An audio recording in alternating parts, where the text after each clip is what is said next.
Eesh, now the one that's tough to talk about. Khadan. Khadan. Khadan is actually a friend that you are attracted to, boyfriend, girlfriend. That's khadan. A friend that you have the possibility of being attracted to. The thought might have crossed your mind. Now you cannot prove for somebody that the thought has crossed their mind. But you know, we're just friends on Facebook. We just talk sometimes. He's just doing da'wah to me. I've heard all of it. I'm from the US. And it's not like it ain't happening here. I'm not blind. Okay? I'm really happy to be in a Muslim country, but I'm not blind. This stuff is going on. And you know what? Allah Azza wa Jal talks about this in the Quran directly. It's pretty cool that He does. Like you would think Quran only talks about really sacred things. And it doesn't talk about, like boyfriends and girlfriends, but it does. It does. When the ayat of marriage come up, Allah Azza wa Jal says, muhsanatin ghayra musafihatin wala muttakhidati akhdan. That when the women that should be qualified to get married, the kind of women men should try to marry are women that are muhsanat. You're bringing them into the protection of your family. You want to start a family with them. That's the first thing you look for in a girl when you want to get married. Is this the girl I want to have a family with? Would she be a good mother? Is she good to her own mother? Is she a good child herself? Does she have family qualities herself that she would be a good family? If you are rebelling against your parents and he's rebelling against his parents and you want to get married and all of that, well, you know what? It sounds like an Indian movie for a while, but eventually you know what's going to happen. You are going to have the most miserable life because you don't have the fundamental values of what it means to be in a family. What it means to be in a family. What it means to have loyalty to people that have raised you, that have taken care of you. You have this fluffy, stupid idea of what love means. First of all, stop watching Indian movies, for God's sake. Stop. Please. How many times can you watch people running around a tree? Enough. And it's gotten filthier and filthier and filthier. My God. I went to a restaurant not too long ago with my children in Seattle. Halal restaurant. We looked it up and it was a halal restaurant, so we went. And they're just, halal restaurant, for their entertainment, they got like Bollywood on. I literally had to turn my children around and myself turn around and, because it's so filthy. It's so disgusting. Like, how can that play in your homes? How can you have mothers and daughters and sisters and wives in your homes and have that in your home? That's disgusting. Stop it. It's not acceptable by any stretch of the imagination. You're destroying your families by doing this. What you allow to, these are friends you've made, these digital friends you've made that you're watching all the time. SubhanAllah, the harm they have. So, coming back to akhdan though, what does it mean? وَلَا مُتَّخِذَاتِ أَخْدَانٍ. First of all, look for a wife that is going to start a family with you, that will be in the protection of the fort of your home. And then, غَيْرَ مُسَافِحَاتٍ, that you're not just there to get your lust out of the way. You don't just think she's cute and that's it. I want to marry her, she's so beautiful. I can't stop thinking about her. You don't know how many of those emails I get. Oh my God, I have so much fun reading them too. Brother, there's this sister, I was giving her da'wah, I want to marry her.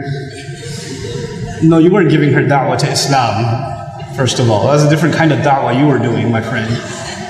And let's be real. And then you want to marry her. Have you talked to your parents? No. They would kill me. Have you talked to her parents? No, astaghfirullah. I was like, then go to the store and buy yourself a baby bottle and suck on it. You're a baby, you can't talk to your parents, can't talk to her parents, then you're not a man. When you become a man, call me back. Until then, sit in a corner and cry. Come on. These relationships that you think are so awesome. And you know why, and I'll fill you in a little. I'll fill you in, especially the teenagers in the audience.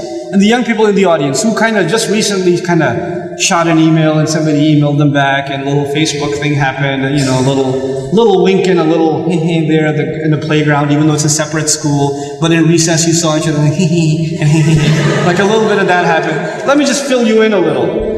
All of this is a product of low self-esteem. You think you're ugly. So if a guy thinks you're cute, you're like, really? I'm beautiful?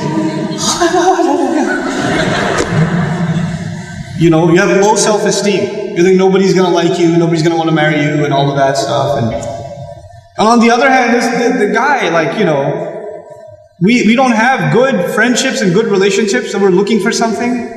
And most of the guys, I don't have to tell you what's going on in your head. You and I have ijma' on this issue. The things that go on in our head. There's no reason for me to explain all of that to you, you know. But, you know, just because you have raging hormones and you're like daydreaming about girls and things like that, it doesn't mean that you're in love. It just means that you haven't controlled your temptations yet. And you're ruining somebody's life. You're ruining an entire family. You realize what you're doing?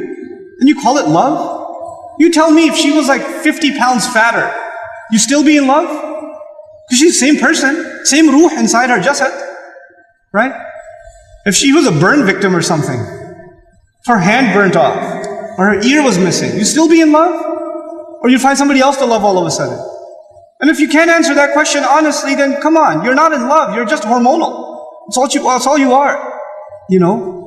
This is what we've done to relationships that are supposed to be beautiful. Marriage is supposed to be a beautiful relationship. It's supposed to be a lifelong relationship.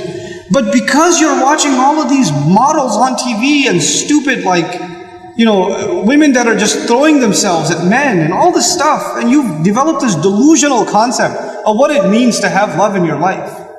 Delusional concept. Our deen came to free the world from this nonsense.